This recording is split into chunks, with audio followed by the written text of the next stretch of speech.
Imbika 8 o'clock at Sharon Tyler besithi beautiful girl bethanda besondeza ke ngakumbi kwezenzekayo kwisithili sikajonyane ngolusuku namhlanje ke uphathiswa wezolimo eMpuma Kapa umama uNonceba Khontsiwe uza kubenikezela ke ngokusesikweni ngakumbi ke ngeshedi ke yokucheba ke igusha pha ke kumasipala ntsika yethu local municipality sele ke sijoyinwa ke ngakumbi ngosodolophu kula masipala hloniphekileyo ke umama ke ukhanyisa kaMdleleni lasicacisela banzi malunga ke neprogram yanamhlanje. Mama umeya mama masibulise enkqubeni sikunike elithuba uzibulisele komphulaphula weVukani FM ngale mini namhlanje.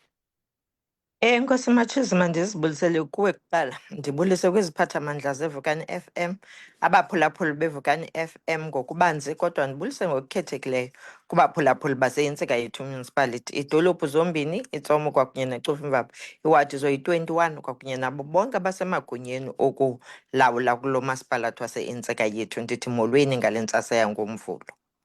Nkosi kakhulu mama, sibulele ngexesha uthe wabeke usinika lona ngakumbi namhlanje ekuseni. Sijonge kuprogram enikeza umdla kakhulu ngakumbi ke kumafama lapho ke entsika yethu local municipality nalapho kulindeleke umphathiswa abeke unikezela ngokusesikweni ngeshedi yokucheba kigusha. Ingaba mhlawumbi ke iprogram yanamhlanje kulindeleke into yokuba iqhube njani sodolophu ukusinikeza nje umfanekiso ngqondweni kwaye ke ii-programs ezikumila kunje zincedisana njani ngakumbi ke nani kulo masipala? Nkosi kakhulu Matshizima, ndibulele ngalo eli thuba. Matshizima, umasipalathi lo waseyintsika yethu ngumasipalathi wasezilalini kwaye enye yezinto ozidla ngayo kukufuya, ukulima. Zezinye zezinto esithi yeyona golide esinayo lena kulo masipalathi waseyintsika yethu.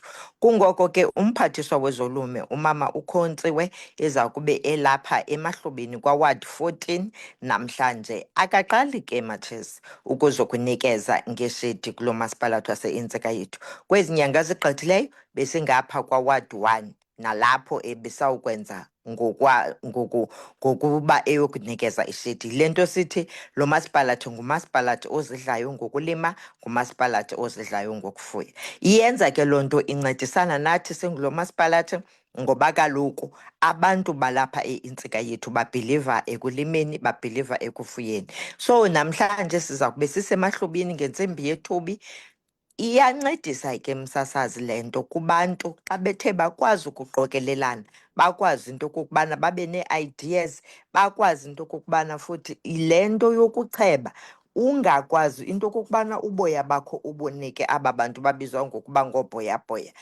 Kuba khona ke xa kukho amaphulo akumila kunje nezinye namanye amaqumrhu athi ancedisane kwakunye namafama wethu. OBKB njengokuba ingabo abantu abathatha uboya babakhona kwakunye no-Ilitha aba bakwazi into okokubana mabanikeze ngamayeza, bakwazi ukufundisa into okokubana kufuneka kusezwe nini njani ngalo eliphina iyeza, nabo baba yinxalenye yezi nkqubo zanamhlanje. So asiyonkqubo nje ezawuphelela apha ekunikezeleni ngokwesheti, but yinkqubo apha ezawukwazi ukufundisa abafuyi, ezawukwazi ukufundisa abantu indlela yokunakekela uboya babo, abantu indlela yokunakekela imfuyo yabo ukuze ikwazi ukubanikeza ingeniso ngexesha elifanelekileyo. So namhlanje ngentsimbi yethoba siphaya emahlubini siyokunikeza le shedi, sibambisene kwakunye nelaa sebe lezolimo elikhokhelwa ngumphathiswa umama uKhontsiwe uMabayi. Nkosi kakhulu sodolophu, amazwi nje ngakumbi okumema abantu babe yinxalenye ke yale program and yaqonda ke sole uzikhanganyile ke ngakumbi ezinye ke stakeholders ezaba yinxalenye ke ngakumbi yale program. Ingabe uthini ke kubantu abafuna uzibonela lo msebenzi umhle?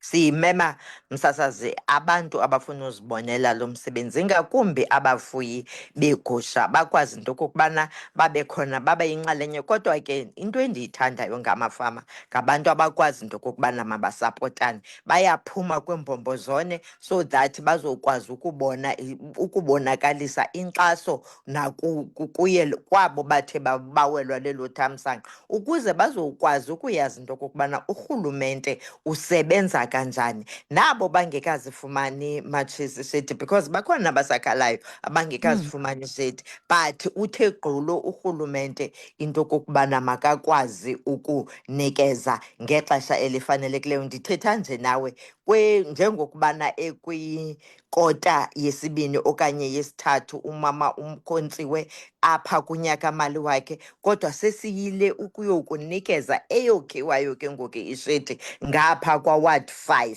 eQamata. So naleyo iyenziwa iyokhiwa ikudidi oluphezulu olufana kwakunye nezi. Ndenzela into okokubana ke msasazi bayazi abantu rhoqo kuthiwe gqolo unyaka-mali nonyaka-mali ukwazi ukubonakalisa, engajonganga intsika yethu kuphela, ejonge i-Eastern Cape yonke, ngokuba kaloku sonke singabafuyi, singabantu abarhalela nabanqwenela into okokubana masiqokelelane sibe kwindawo enye, so that sizokwazi ukufundisana sinika namacebo ngendlela yokuphatha imfuyo nangendlela yokunakekela uboya bethu. So siyabamema ke abantu balapha intsika yethu, siyabamema abafuyi. Babakhona ke nabalimayo Matshezi, abantu benantsika abalima umbona, nabo bekwazi into okokubana bazokwazi ukuthatha inxaxheba, bakwazi ukusabela kumphathiswa wabo, akwazi ukuncedisana nabo kwizinto afanele into okokubana makabe uncedisana nabo kuzo. Ndenzela into yobana singayithathi njengento okokubana kuzonikezwa ishethi kuphela, siyazi into okokubana zikhona ezinye izinto, zikhona ezinye iimfundiso